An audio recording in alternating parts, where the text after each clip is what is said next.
Hello, Tad Argray from Marketing for Hippies, and good to be back here with you again. Today's video is about what to do if you're new in town. I've had a lot of people I've spoken with say, I used to live on the East Coast and I was a big deal there, and I moved to the West Coast and nobody knows my name and nobody's glad I came.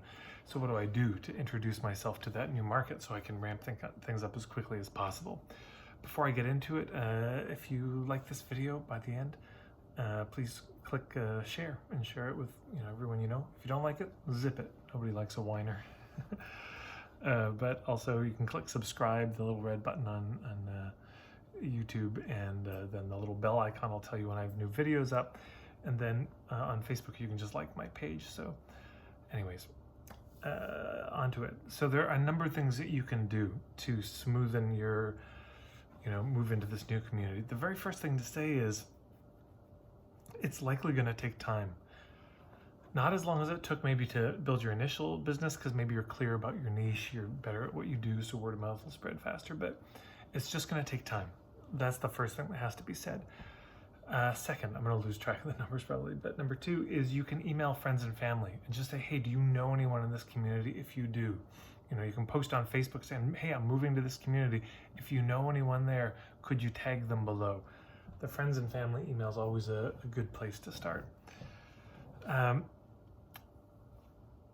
But once you get there, there are a number of things you can do that can help a lot. First thing to do is really get clear in your niche and where you fit in that community. That's going to take a little bit of time to figure out, but I'm going to put a link to a video of a conversation I had with a colleague of mine, Danny Inney, called the Positioning Matrix.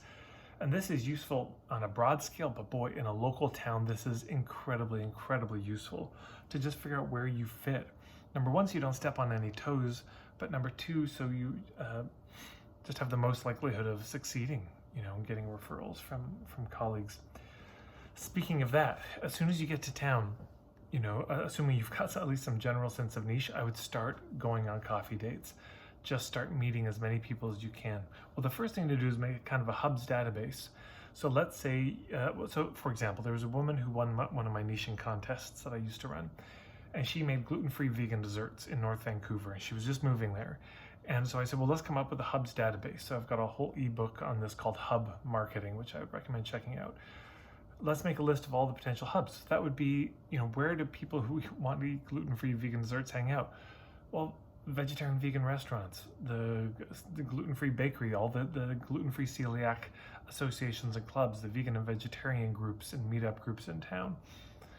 But then there are yoga teachers, fitness trainers, dietitians, caterers, cooks, cafes that might want to sell some of these things. You see what I'm saying? So you make a list of all those. And she did that. And the next week we spoke again. She had 120 specific ones. Now, once you have those mapped out, that's the first part.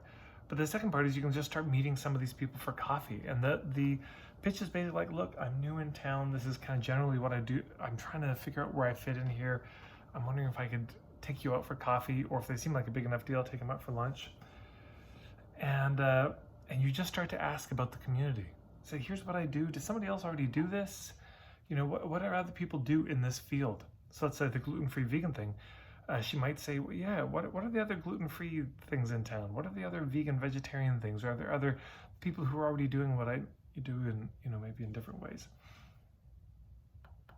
And then, and I'll put a link to an article called 50 Coffee Dates below, which I think is really good. Go on 50 coffee dates. You could change your business forever. You'll get an answer to pretty much anything that you want.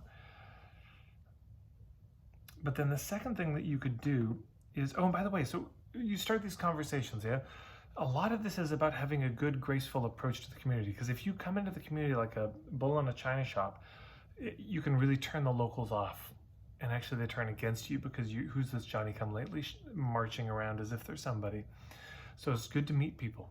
Just good to start to build these relationships, figure out who's who, and figure out also what events there are where you could meet people, and go to those events.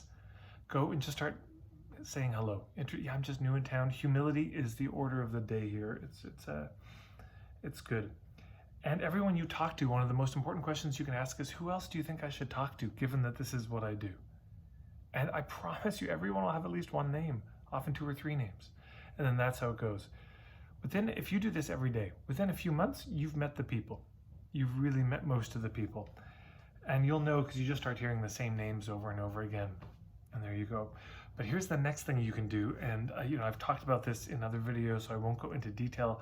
Maybe I'll just put a link below, but host a Hubs gathering. All those people you've been meeting, that whole spreadsheet you made, consider inviting a number of them together to meet each other for a networking event. Again, I'll put a link below for more info on that, but I'm giving you gold on that one. And yeah. So through all of this, what will happen is you'll start to figure out where you fit in this community, where the best niche is for you. And it might be slightly different than the place that you left. But once you figure out the sweet spot for you and you've built these relationships with other people, well, that's most of it. Now, of course, there's the rest of the marketing of how do you get the word out and word of mouth and all this. Maybe I'll put a link to the video below also for word of mouth. It'd be helpful. I'll make a note of that. But those are the basic ideas. So if you have any other thoughts, no doubt maybe you've had to move to be a new person in a community. So if that's been you, I'd love to hear some of your thoughts or ideas below. And if you have any questions or yeah buts on this, put them below too. And who knows, maybe it'll turn into another video and I'll make it just for you. So that's all. Hope you're doing well. Take care.